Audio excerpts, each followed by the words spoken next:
بالله من الشيطان اللعين الرجيم بسم الله الرحمن الرحيم الحمد لله الأول بلا أول كان قبله والآخر بلا آخر يكون بعده الذي قصرت عن رؤيته أبصار الناظرين وعجزت عن نعته أوهام الواصفين ابتدعا بقدرته الخلق ابتداء واختراهم على مشيئته اختراعا وتعز من تشاء وتذل من تشاء بيدك الخير إنك على كل شيء قدير كل من عليها فان ويبقى وجه ربك ذو الجلال والإكرام الصلاة والسلام على أشرف الأنبياء والمرسلين وخاتم النبيين طه وياسين سيدنا ومولانا حبيب قلوبنا طبيب نفوسنا غوثنا غياثنا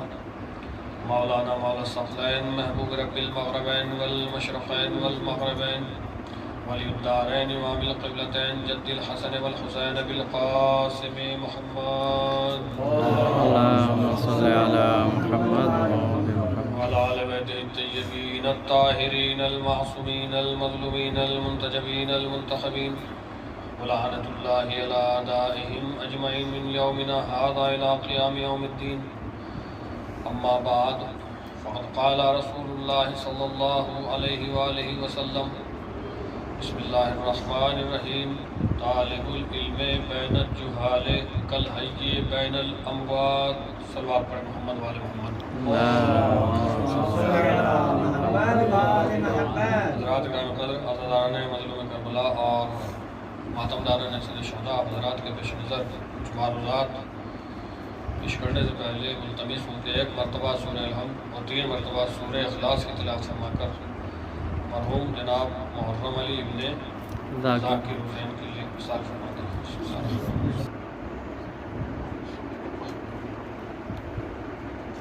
صلوات پڑھ دیں مل جل کے محمد وآل محمد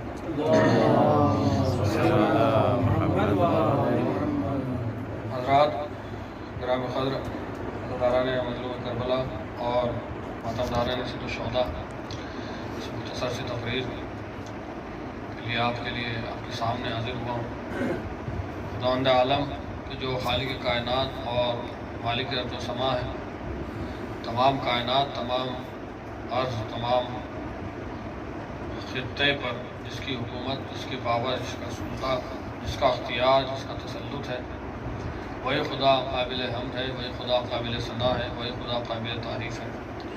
اور اس اللہ وحدہ لا شریک نے اس انسان کو اس دنیا میں بھیجا، اور اس دنیا کو اللہ نے ہر انسان کے لیے ایک امتحان گاہ بنایا، اور اس کی اس آماج گاہ کو امتحان گاہ بنا کر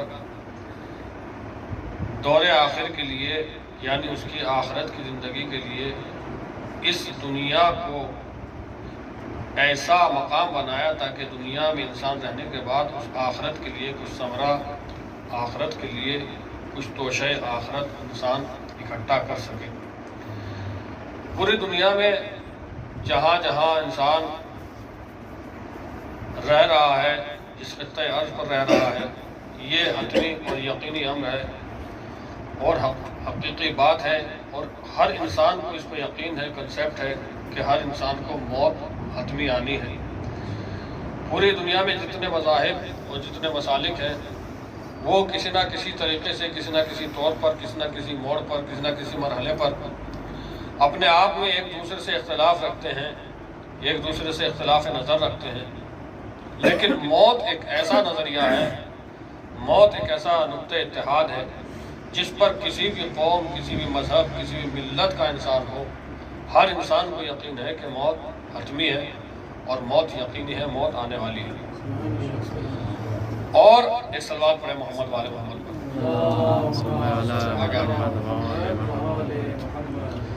ہر انسان کو یقین ہے، چاہے وہ کسی بھی مذہب، کسی بھی مسلک اور کسی بھی فرقے سے تعلق رکھنے والا ہو، اسے یقین ہے کہ موت آنے والی ہے، اور اللہ نے موت کو انسان کے لیے کسوٹی قرار دیا ہے۔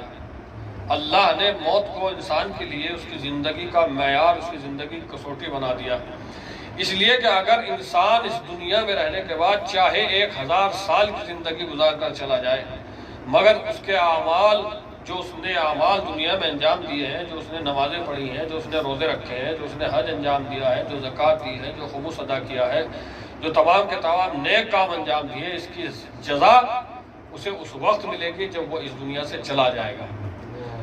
یعنی انسان کی کسوٹی کو موت قرار دیا اللہ نے۔ جیسے ہی انسان اس دنیا سے گزرتا ہے، جیسے ہی انسان کی زندگی کے کاروان کو موت ختم کر دیتی ہے، فوراً مرنے کے فوراً بعد انسان کی زندگی میں جو اس نے کام انجام دیے ہیں، فوراً اس کے ان کاموں کا صلہ ملنے لگتا ہے، اس کی نمازوں کا صلہ اسے ملنے لگتا ہے، اس کے روزوں کا صلہ اسے ملنے لگتا ہے، اس کے نیک کام انجام جو اس نے دیے ہیں اس کا صلہ اس کو ملنے لگتا ہے۔ یعنی موت کو اللہ نے اس دنیا اور آخرت کے لیے ایک پل کے طور پر بنایا ہے۔ انسان موت سے گزر کر حیات ابدی کی طرف چلا جاتا ہے۔ یعنی جب تک انسان اس دنیا میں رہتا ہے، اس مختصر سی زندگی میں رہتا ہے، دنیا میں رہتا ہے، زندگی گزارتا ہے، موت ایک ایسا پل ہے، اس سے گزرنے کے بعد انسان ابدی حیات میں قدم رکھ دیتا ہے۔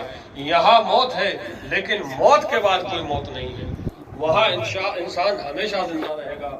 وہاں اگر انسان جزا کا مستحق ہے تو ہمیشہ عیش و آشائش میں رہے گا، اور اگر سزا کا مستحق ہے تو ہمیشہ انسان دشواری میں رہے گا۔ اور انسان کو جو اس نے کام دنیا میں رہ کر انجام دیے ہیں، دنیا میں جو اس نے اچھے کام انجام دیے ہیں، مرنے کے بعد بھی جنت میں نہ جانے سے پہلے عالم برزخ میں بھی اس کو وہی عیش و آشائش ملتی ہے جو اس کو جنت میں ملا کرتی تھی، اور وہی عذاب اس انسان کو ملے گا جو اس کو دوزخ میں ملتا ہے۔ تو اللہ نے موت کو انسان کے اعمال کا کسوٹی بنایا ہے، پرکھنے کی کسوٹی بنایا، یعنی انسان موت سے گزرے گا تو اس کو جو اس نے دنیا میں کام انجام دیے ہیں اس کام کی سزا اور جزا انسان کو ملے گی۔ اب بعض لوگ موت کو ایک الگ کنسپٹ سے دیکھتے ہیں، الگ نظریے سے دیکھتے ہیں۔ کسی نے کہا کہ صاحب موت تاریکی کا نام ہے، کسی نے کہا کہ موت مٹ جانے کا نام ہے، کسی نے کہا کہ موت پیوند خاک ہو جانے کا نام ہے، کسی نے کہا کہ موت تذکروں کے ختم ہو جانے کا نام ہے، کسی نے کہا کہ موت کہانیوں کے ختم ہو جانے کا نام ہے، کسی نے کہا کہ موت مٹ جانے کا نام ہے، کسی نے کہا کہ موت پیوند خاک ہو جانے کا نام ہے، کسی نے کہا کہ موت تاریکی کا نام ہے، کسی نے کہا کہ موت اندھیرے کا نام ہے۔ ہم کہتے ہیں کہ ہاں موت تاریکی کا نام ہے، موت اندھیرے کا نام ہے، مگر موت اس انسان کے لیے، اس شخص کے لیے اندھیرا ہے جس کے دامن میں اہل بیت کی عطا کا سامان نہیں ہے۔ موت حق اس شخص کے لیے اندھیرا ہے جس کے دامن میں اہل بیت کی عطا کا سویرا نہیں ہے۔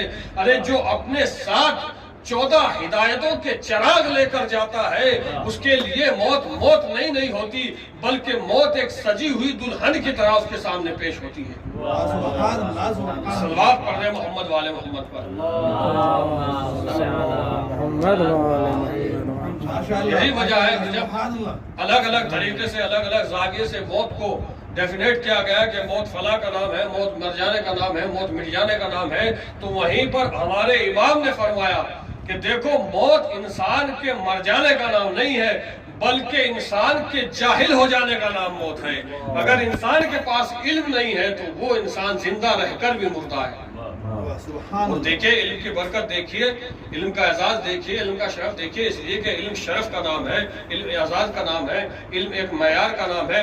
آج سے سینکڑوں سال پہلے جو علماء حضرات گزر چکے ہیں، اور جب ہم فقہ میں ان کا تذکرہ پڑھتے ہیں، اور جب ہم روات کو دیکھتے ہیں، جب ہم راویوں کا تذکرہ کرتے ہیں، جب ہم کتابوں کو پڑھتے ہیں، تو سینکڑوں سال کے باوجود بھی آج ہم کہتے ہیں کہ شیخ صدوق یہ فرماتے ہیں، شیخ کلینی یہ کہتے ہیں، علامہ ہلی اس مسئلے میں یہ فرماتے ہیں، محقق ہلی اس مسئلے میں یہ فرماتے ہیں، ابن ادریس اس مسئلے میں یہ فرماتے ہیں، شہید اول یہ کہتے ہیں، شہید ثانی یہ کہتے ہیں۔ میں کہتا ہوں کہ کہتے تھے کہیے، کہتے ہیں نہ کہیے۔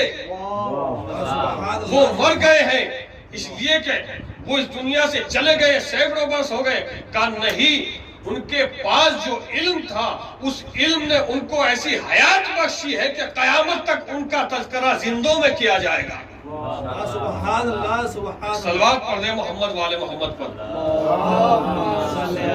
محمد والے محمد۔ یہی وجہ ہے کہ پوری دنیا میں چاہے وہ کسی مذہب و ملت و مسلک سے تعلق رکھنے والا انسان ہو، ہر انسان موت سے خوف زدہ ہے، ہر انسان موت سے خائف ہے، ہر انسان موت سے ڈر رہا ہے۔ اس کی جیتی جاگتی دلیل یہ ہے کہ آج اس پروگریسو ٹائم میں ہر انسان جیسے ہی کچھ مرض لاحق ہوتا ہے ایک سے ایک اچھے ڈاکٹر کے پاس جاتا ہے، ایک سے ایک اچھے ڈاکٹر کے پاس اپنا علاج کراتا ہے۔ یہ علاج کیوں کرا رہا ہے؟ اس لیے کہ سب نے جسم سے محبت ہے، اس لیے کہ یہ حیات چاہتا ہے، اس لیے کہ یہ مرنا نہیں چاہتا۔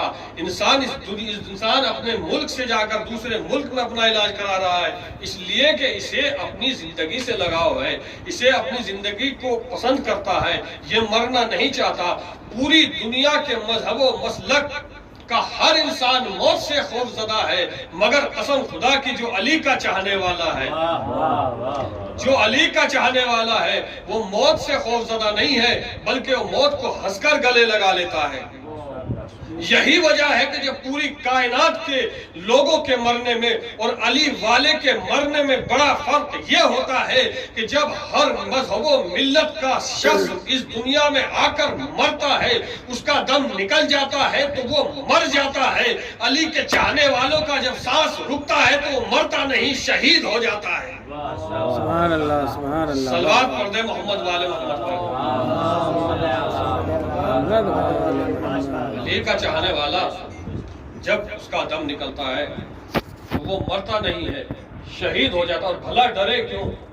علی کا چاہنے والا ڈرے کیوں؟ اس لیے کہ ہمارے پاس روایت موجود ہے کہ جب انسان اس دنیا سے چلا جاتا ہے، جب انسان اس دنیا سے چلا جاتا ہے، کوچ کر جاتا ہے، تو اس کے گھر والے، اس کے عزیز، اس کے اقربا، اس کے دوست، اس کے چاہنے والے، اس کے رشتہ دار، اس کے ریلیٹیو، سب کے سب اسے تغسیل و تکفین کرنے کے بعد اسے قبرستان میں لے جا کر اس کے آغوش قبر میں اس کو لے جا کر چھوڑ دیتے ہیں۔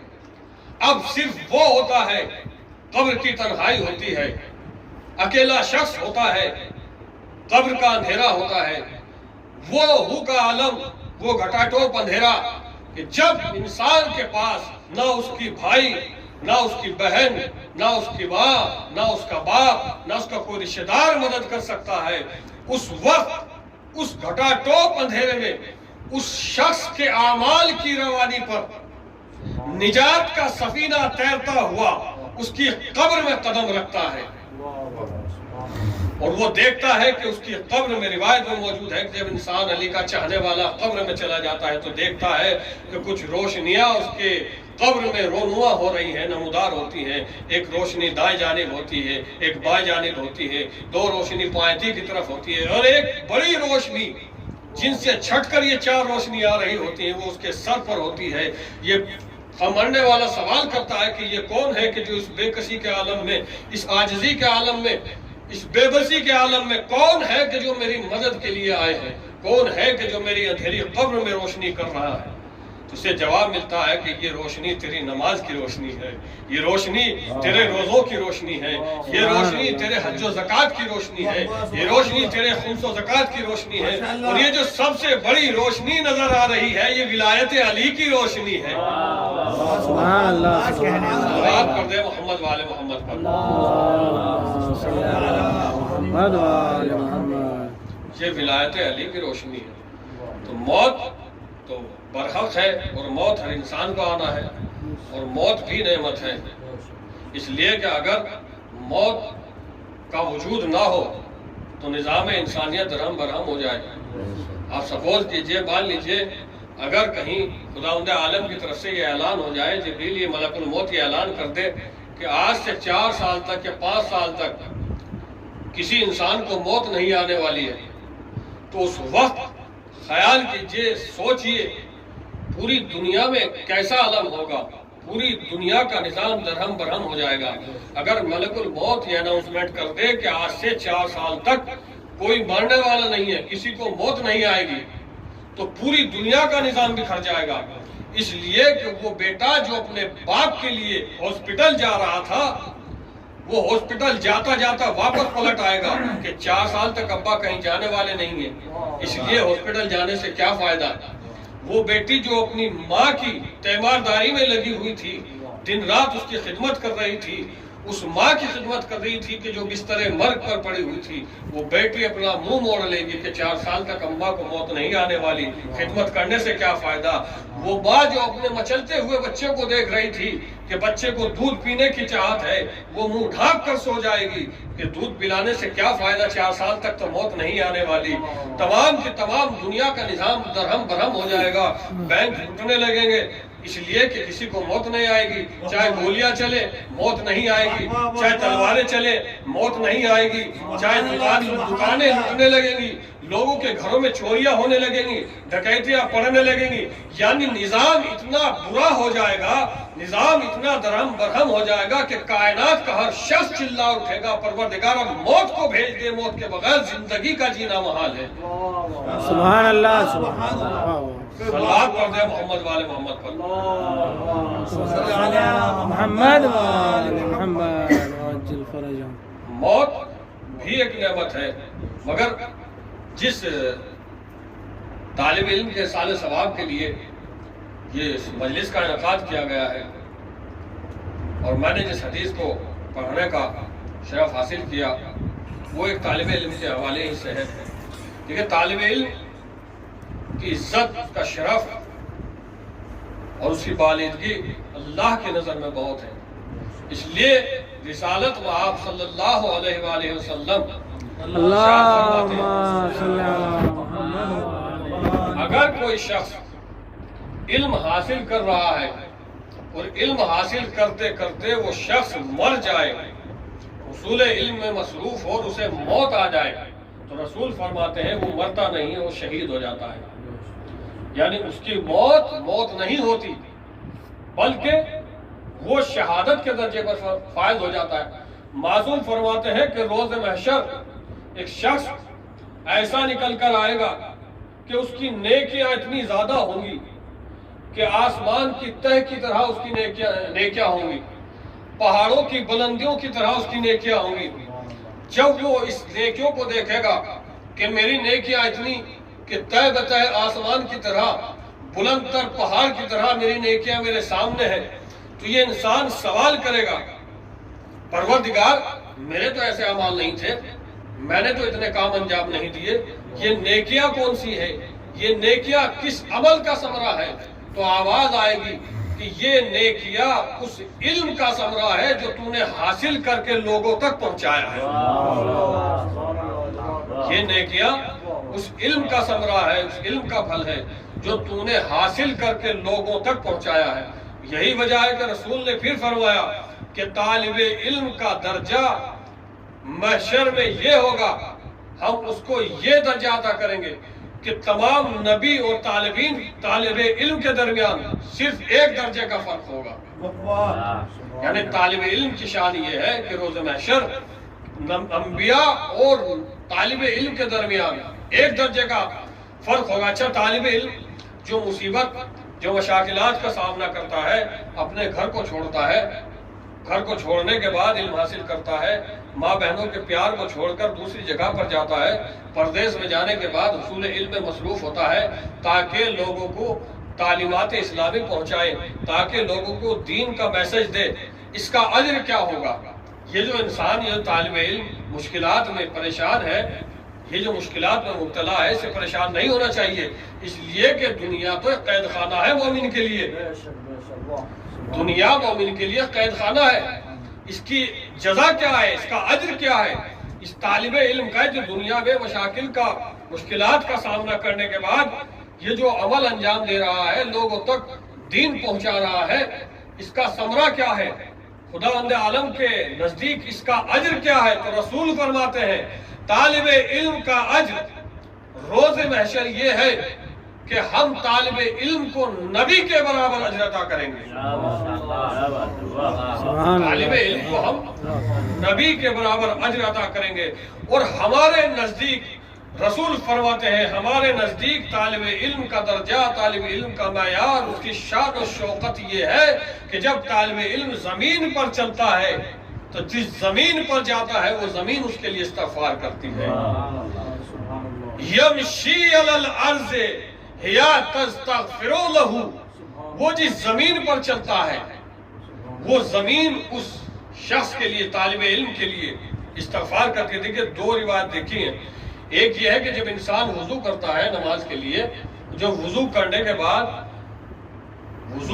بعد وہ نماز کے لیے جو جاتا ہے، جائے نماز تک پہنچنے تک، مقام وضو سے جائے نماز تک پہنچنے تک وہ جس جگہ پہ چلتا ہے وہ جگہ اس کے لیے استغفار کرتی ہے. دوسری روایت یہ ہے کہ جو شخص علم دین حاصل کرنے کے لیے نکلتا ہے تو وہ زمین، جس زمین پر وہ قدم رکھتا ہے وہ زمین اس کے لیے استغفار کرتی ہے. لیکن پہلی والی روایت مقید ہے، اس لیے کہ جب وہ وضو کرے گا اور جب نیت کرے گا نماز کی اور جب نماز پڑھنے کے لیے جائے گا اس کے لیے تب زمین استغفار کرے گی.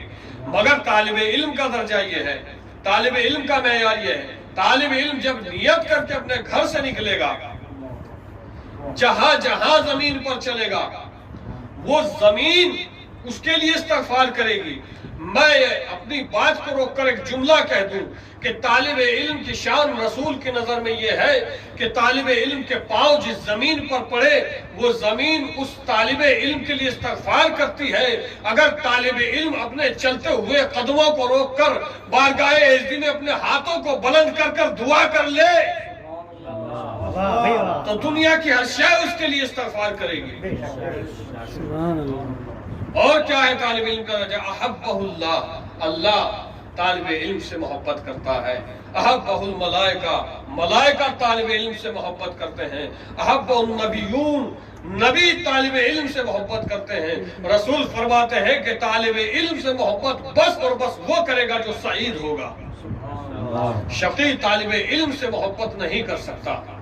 من خرجا، جو اپنے گھر سے نکلا ہے، من بیتہ لیلتمسا بابا من العلم کتب اللہ جل جلالہ لہ ثواب النبی من الانبیاء وعطاہ اللہ بکل حرف یسمع ویکتب مدینۃ الجنہ. جو شخص، جو طالب علم اپنے گھر سے نکلتا ہے حصول علم کے لیے تاکہ وہ باب علم سے ملتمس ہو جائے، تو اللہ کی نظر میں اس کا اعزاز یہ ہے، اس کی عزت یہ ہے کہ اللہ اس کو ہر قدم کے بدلے ثواب نبی عطا کرتا ہے. اللہ اس کو ہر اس حرف کے ذریعے جو اس نے سنا ہے، ہر اس حرف کے ذریعے جو اس نے لکھا ہے، اس کے بدلے میں اللہ اسے جنت میں ایک شہر عطا کرتا ہے. ایک صلوات پڑھ دیں محمد وآل محمد پر. طالب علم کی شان یہ ہے، طالب علم کی شوکت یہ ہے، طالب علم کا معیار یہ ہے، اللہ اس سے محبت کرتا ہے، رسول اس سے محبت کرتے ہیں، نبی اس سے محبت کرتے ہیں. مگر یہ کہ طالب علم بحیثیت طالب علم ہو، ایسا نہ ہو کہ طالب علم ہو نماز سے دور ہو، ایسا نہ ہو طالب علم ہو روزوں سے دور ہو، ایسا نہ ہو طالب علم ہو تعلیمات اسلامی سے دور ہو. اس لیے کہ نماز وہ اہم شے ہے جو رسول نے کہا کہ نماز وہ اہم شے ہے کہ یہ دین کا ستون ہے. کیا کہنے بھائی، نماز دین کا ستون ہے. اور دیکھیے نماز کی اہمیت اتنی ہے کہ امیر المومنین علی علیہ السلام صلوات پڑھیں محمد محمد. جب شب 19 مسجد میں گئے فجر کے وقت تو کیا دیکھا امام نے؟ عبد الرحمن ابن ملجم، خدا لعنت کرے، مسجد میں ہے، لیٹا ہوا ہے. کیا امام نہیں جانتے تھے کہ یہ میرا قاتل ہے؟ اب لوگ سوال بھی کرتے ہیں کہ جب امام کو پتا تھا کہ یہ امام کو قتل کرنے والا ہے تو امام نے اس کو سزا کیوں نہیں دی؟ امام وقت کا امام ہوتا ہے، امام ہر شے سے واقف ہوتا ہے. امام جرم سے پہلے سزا کیسے دے سکتا ہے؟ امام کو پتا ہے کہ یہ میرا قاتل ہے، یہ مجھے قتل کرنے والا ہے. سب جانتے ہیں کہ ابھی چند لمحوں کے بعد یہ میرے سر پر وار کرے گا، سر شگاف ہو جائے گا، میرا قاتل ہے. لیکن اس کے باوجود بھی امیر المومنین کائنات کا امام اپنے قاتل کو اٹھا رہا ہے نماز کے لیے. توجہ, اپنے قاتل کو اٹھا رہا ہے. میں کسی منزل پر لے کر آنا چاہ رہا ہوں. اپنے قاتل کو اٹھا رہا ہے نماز کے لیے. جو علی اپنے قاتل کو بے نمازی ہونا پسند نہیں کرتا, وہ علی اپنے محب کو بے نمازی ہونا کیسے پسند کرے گا؟ صلوات پڑھ دے محمد والے محمد پر. اللہم صلی علی محمد وآل محمد وعجل فرجہ. جو علی اپنے قاتل کو نماز غیر نمازی پسند نہیں کرتا, وہ علی اپنے محب کو, جو اس کے محب ہیں, جو اس کے چاہنے والے ہیں, ان کو بے نمازی ہونا کیسے پسند کرے گا؟ اور ہمارا تعلق تو اس امام سے ہے کہ جس نے صلونی صلونی قبلا تفتدونی کا دعویٰ کیا ہے. ہم تو اس علی کے ماننے والے ہیں جو زمین سے زیادہ آسمانوں کے راستوں کو جانتا ہے. آج ہماری قوم اور ہماری قوم کے نوجوانوں کو اس بات کی سخت ضرورت ہے کہ ہمارے امام نے جیسا دعویٰ کیا ہے, جس طریقے سے ہمارے امام ہر میدان میں سب سے اول دکھائی دیے ہیں, اسی طریقے سے ہمیں بھی ان کی پیروکاری کرتے ہوئے سماج میں, سوسائٹی میں اپنا ایک نیا کردار کے ساتھ پوری دنیا کے سامنے پیش آئیں. اس لیے کہ ہم علی کے ماننے والے ہیں, ہم مشکل کشا کے ماننے والے ہیں. اور یہ طالب علم کے سال سوال کی مجلس ہے. اور جیسا کہ سنا ہے کہ یہ طالب علم افریقہ میں تعلیمات اسلامی اور تعلیمات قرآنی میں مصروف تھے, اور وہاں بچوں کو تعلیمات اسلامی پہنچا رہے تھے, دین کا کام کر رہے تھے اور دین کی تبلیغ کر رہے تھے. خداوند عالم کی نظر میں طالب علم کا بڑا مرتبہ ہے. تبھی تو کہا گیا ہے کہ طالب علم کی شان و شوکت یہ ہوتی ہے کہ طالب علم کے قدموں کے نیچے فرشتے اپنے پروں کو بچھا دیتے ہیں. یہ کم اہمیت نہیں ہے, یہ کم شان و شوکت نہیں ہے. آج ہمارے سماج میں, ہمارے معاشرے میں, ہماری سوسائٹی میں جب کس کو ہمارے یہاں جب کوئی معزز شخصیت آتی ہے, جب ہمیں اسے احترام دینا ہوتا ہے تو ہم ان کے استقبال میں قالینیں بچھا دیتے ہیں. آپ نے بھی دیکھا ہوگا جب کوئی بڑی ہستی آتی ہے تو ہم اس کے استقبال میں قالین بچھا دیتے ہیں کہ ہمارا کوئی عزیز آ رہا ہے, ہمارا کوئی دوست آ رہا ہے, کوئی بڑی شخصیت آ رہی ہے. لیکن یہ ہم ہیں کہ جو ہم قالین بچھاتے ہیں, اس لیے کہ ہمارا جو اختیار ہے وہ محدود ہے, اللہ کا اختیار لامحدود ہے. ہم جو کام کر رہے ہیں وہ اپنی حیثیت کے اعتبار سے کر رہے ہیں. اللہ جو کام کرتا ہے وہ اپنی حیثیت کے اعتبار سے کرتا ہے. ہم جب اپنے عزیز کو عزت دینا چاہتے ہیں تو اس کے احترام میں قالین بچھا دیتے ہیں. اللہ جب طالب علم کو عزت دینا چاہتا ہے تو اللہ طالب علم کو عزت اس طریقے سے دیتا ہے کہ فرشتوں کے پروں کو طالب علم کے لیے قالین بنا دیتا ہے. صلوات پڑھ دے محمد والے محمد پر. اللہم صلی علی محمد وآل محمد. علم ایک شرف کا نام ہے, علم ایک بزرگی کا نام ہے, اور علم ہی ہے جس کی وجہ سے انسان برگزیدہ ہوتا ہے, جس کی وجہ سے انسان منفرد ہستیوں میں شمار ہوتا ہے. بس یہ 30 منٹ کے لیے میں آپ حضرات کے سامنے حاضر ہوا تھا اور مختصر سے لمحے کے لیے آپ کے سامنے کچھ معروضات پیش کرنے کا شرف حاصل کیا. یہ طالب علم, یہ برادر ایمانی, یہ ہمارے بھی دوستوں میں سے تھے, اور بڑا سخت مسئلہ ہوتا ہے کہ جب پردیس میں کسی کے یہاں کوئی موت ہو جاتی ہے اور اس کے پاس اس کے بھائی, اس کے بہن, اس کے والدین نہ ہو, بڑا سخت مرحلہ ہوتا ہے.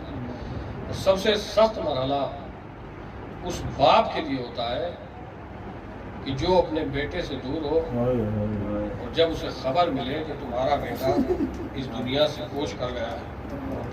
جب مجھے خبر ملی اور میں نے اپنے ایک دوست کے پاس, عزیز کے پاس فون کیا تو انہوں نے بتایا کہ مرنے والے کے والد کی کیفیت یہ تھی کہ جب انہیں پتہ چلا کہ ان کا بیٹا پردیس میں کوچ کر گیا تو ان کے والد اپنی جگہ پر کھڑے ہوئے گر گئے. اللہ اکبر. میں نے یہ جملہ سنا اور میری نظروں میں کربلا کا منظر یاد آیا، میری نظروں میں کربلا کا منظر دوڑ گیا۔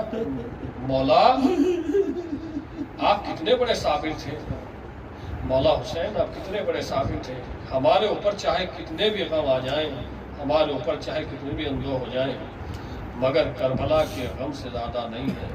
عزاداران مظلوم کربلا، اس حسین کے دل سے پوچھئے بیٹے کی محبت کیا ہوتی ہے کہ جب بھی زینب سے اجازت لینے کے بعد جناب علی اکبر امام حسین کے پاس آئے اور کہا کہ بابا مجھے بھی میدان کارزار کی اجازت دے دیجئے۔ امام حسین نے کہا میرے لال تجھے تو تیری پھوپھی زینب نے پالا ہے، پھوپھی زینب سے اجازت لو۔ پھوپھی زینب نے اجازت نہ دی، امام حسین کے قریب آئے، امام حسین نے میدان قتال کی اجازت دی اور اجازت شرط پر دی۔ دیکھیں باپ اور بیٹے کی محبت دیکھیے، اجازت شرط پر دی۔ امام حسین نے کہا میرے لال میدان کارزار میں تو جا رہے ہو، مگر دیکھو جب تک تمہارا اور ہمارا سامنا ہوتا رہے پیچھے مڑ مڑ کر دیکھتے رہنا۔ اللہ اکبر۔ عزاداران مظلوم کربلا، امام حسین نے 57 سال کے برس میں، 57 سال کی عمر میں جوان لال کڑیل جوان بیٹے کو گھوڑے کی پشت پر سوار کرایا۔ جوان لال میدان کربلا میں پہنچا، میدان کربلا کے سمت چلا، کچھ قدموں چلا ہی تھا، کچھ دور چلا ہی تھا تو کیا دیکھا کہ پیچھے سے کسی کے قدموں کی آہٹ آ رہی ہے۔ ایک مرتبہ جناب علی اکبر نے پیچھے مڑ کر دیکھا تو کیا دیکھا کہ ضعیف باپ کمر کو تھامے ہوئے پیچھے پیچھے چلا آ رہا ہے۔ ایک مرتبہ جناب علی اکبر گھوڑے سے اترے، گھوڑے سے اترنے کے بعد بابا کے پاس گئے، بابا آپ تو مجھے جنگ کی اجازت دے چکے تھے۔ تو جناب امام حسین نے ایک جملہ کہا میرے لال اگر تو صاحب اولاد ہوتا تو یہ سوال نہ کرتا، میرے لال اگر تو صاحب اولاد ہوتا یہ سوال نہ کرتا۔ عزاداران مظلوم کربلا، جناب علی اکبر میدان کارزار میں پہنچے، ایک شیر در کی طرح جناب علی اکبر نے میدان کارزار میں حملہ کیا، پیاس کا غلبہ طاری ہوا، جوان لال باپ کے سامنے پیش ہوا اور کہا بابا جان پیاس مارے ڈالتی ہے، بابا جان پیاس کا غلبہ طاری ہے۔ ایک مرتبہ امام حسین نے کہا میرے لال اللہ اپنی زبان میرے دہن میں رکھ دے۔ ایک مرتبہ جناب علی اکبر نے اپنی زبان کو امام حسین کے دہن مبارک میں رکھا، جیسے ہی زبان کو دہن میں رکھا فوراً زبان کو کھینچ لیا۔ بابا ارے آپ کی زبان میں کانٹے اگے ہوئے ہیں۔ عزاداران مظلوم کربلا، امام حسین سے دوبارہ رخصت ہونے کے بعد کڑیل جوان لال پھر میدان کارزار میں پہنچا، شیر نر کی طرح جنگ کی۔ ایک شقی نے چھپ کر برچھی سے ایسا وار کیا، علی اکبر سے گھوڑے پر نہ سنبھلا گیا۔ تمام تاریخ بتاتی ہے، بتاتا ہے کہ اب تک جتنے بھی شہداء گزرے ہیں، جتنے بھی اصحاب قتل ہوئے ہیں، سب نے قتل ہونے سے پہلے امام حسین کو مدد کے لیے بلایا، مگر جناب علی اکبر نے امام حسین کو مدد کے لیے نہیں بلایا، بلکہ جناب علی اکبر نے وہیں سے امام حسین کو سلام کر کے خدا حافظ کیا، بابا آپ پر آخری سلام۔ لیکن جوان بیٹے کی محبت کا یہ عالم تھا، جیسے ہی 57 برس کے ضعیف باپ نے بیٹے کی آخری آواز کو سنا، ایک مرتبہ امام حسین کہتے ہیں میری آنکھوں کے آگے اندھیرا چھا گیا۔ امام حسین گرتے پڑتے میدان قتال کی طرف جاتے ہیں، ظالموں تم نے میرے اکبر کو مار ڈالا، ظالموں تم نے میرے 18 سال کے کڑیل جوان کو مار ڈالا۔ عزاداران مظلوم کربلا، 57 برس کا باپ جوان بیٹے کی میت کے پاس پہنچا، کیا دیکھا علی اکبر زخمی حالت میں ہے، زمین پر پاؤں رگڑ رہے ہیں، سینے پہ ہاتھ دھرے ہوئے ہیں۔ ایک مرتبہ امام حسین نے پوچھا میرے لال سینے میں کیا ہوا؟ کب بابا برچھی کا پھل لگا ہے۔ ایک مرتبہ امام حسین نے گھٹنوں کو زمین پر ٹیکا، آستین کو چڑھایا، برچھی پر ہاتھ رکھا، برچھی پر ہاتھ رکھنے کے بعد نجف کا رخ کیا، ایک آواز دی یا علی خیبر کا دروازہ اکھاڑنا آسان تھا، جوان بیٹے کے سینے سے برچھی کا پھل نکالنا بڑا مشکل ہے. ایک مرتبہ برچھی پر ہاتھ رکھا, یا علی کہہ کر برچھی کو نکالا. برچھی کے ساتھ جوان لال کا کلیجہ الجھ کر باہر آ گیا. علی اکبر کی روح جنت کو پرواز کر گئی. اللہ لعنت اللہ قوم الظالمین. اللہ لعنت اللہ شکر. پروردگار ہماری اس قلیل سی عبادت کو قبول فرما. یا اللہ اس مجلس کا ثواب مرحوم کے لیے احسان فرما. یا اللہ مرحوم کے درجات کو بلند فرما. پروردگار جو مومنات دنیا سے گزر چکے ہیں ان کے درجات کو بلند فرما. پروردگار امام زمانہ کے ظہور میں تحجیل فرما. ان کو رکاوٹ و شادی فرما. ایک مرتبہ سورہ حمد 3 مرتبہ سورہ اخلاص اللہ فرما کر مرحوم محترم علی بن ذاکر حسین کے لیے